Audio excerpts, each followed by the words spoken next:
ការប្រម៉ូទលេខ Q Season 3 ក្រុមហ៊ុន Justin Miracle នឹងចែក iPhone 17 Pro Max ចំនួន6ដើមទៅកាន់អ្នកប្រម៉ូទលេខ Q ចំនួនទី3ឬក៏ version 3អ្នកទាំងអស់គ្នាស្ដាប់អត់ច្រឡំទេណាប៉ុន្តែលក្ខខណ្ឌនៅក្នុងការជ្រើសរើសអ្នកប្រម៉ូទលេខ Q version 3នេះរៀងតឹងរឹងបន្តិចឯណាបងប្អូនព្រោះដោយសារយើងត្រូវជ្រើសរើសអ្នកដែលគាត់លាបលេខ Q នេះលាបយូរខែយូរឆ្នាំមកហើយស្បែករបស់គាត់នឹងគឺសភ្លឺថ្លាចេះធ្វើវីដេអូចេះកាត់តវីដេអូមានភាពច្នៃប្រឌិតនៅក្នុងការកាត់តវីដេអូមួយហ្នឹងជាពិសេសគឺតាមតន trend ថ្មីហើយមួយទៀតហ្នឹងគឺគុណភាពវីដេអូដែលគាត់កំពុងតែថតហ្នឹងគឺត្រូវតែច្បាស់ល្អនិងមានគុណភាពផុសវីដេអូទាំងអស់ហ្នឹងនៅក្នុង TikTok ហើយ mention ទៅកាន់ក្រុមហ៊ុន Justin Miracle រួមជាមួយនឹង account TikTok របស់mìnhផ្ទាល់ក៏ប៉ុន្តែនៅក្នុងការជ្រើសរើសអ្នកប្រម៉ូទលេខ Q ចំនួនទី3នេះមិនមែនក្រុមហ៊ុនជាអ្នកជ្រើសរើសទេគឺខ្ញុំជាអ្នកជ្រើសរើសអ្នកទាំងអស់គ្នាតែផ្ទាល់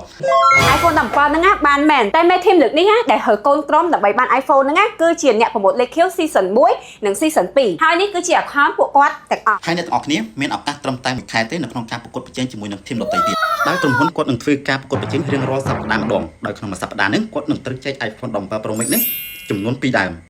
ហើយបើសិនបើអ្នកទាំងអស់គ្នាឆ្ងល់ថាបងខ្ញុំស្ថិតនៅក្នុងកូនក្រុមរបស់បងប៉ុន្តែនៅក្នុងការប្រកួតប្រជែងហ្នឹងគឺខ្ញុំអត់ទទួលបាននៅ iPhone 17 Pro Max ទេតើខ្ញុំនឹងទៅជាយ៉ាងណាអ្នកទាំងអស់គ្នាកុំតន់ព្រួយបារម្ភព្រោះដោយសារក្រុមហ៊ុនគាត់នឹងផ្ដល់ឱកាសមួយទៀតឲ្យអ្នកទាំងអស់គ្នាដោយអ្នកទាំងអស់គ្នាអាចនឹងមានឱកាសក្លាយទៅជាអ្នកប្រម៉ូទនៅក្នុងក្រុមហើយទទួលបាននៅផលិតផលលេខ Q នេះយកទៅយក free រយៈពេល3ខែពេញហើយបើសិនបើអ្នកទាំងអស់គ្នាធ្វើវីដេអូរឹតតែល្អទៀតក្រុមហ៊ុននឹងមានជាប្រាក់ខែឲ្យអ្នកទាំងអស់គ្នាថែមទៀត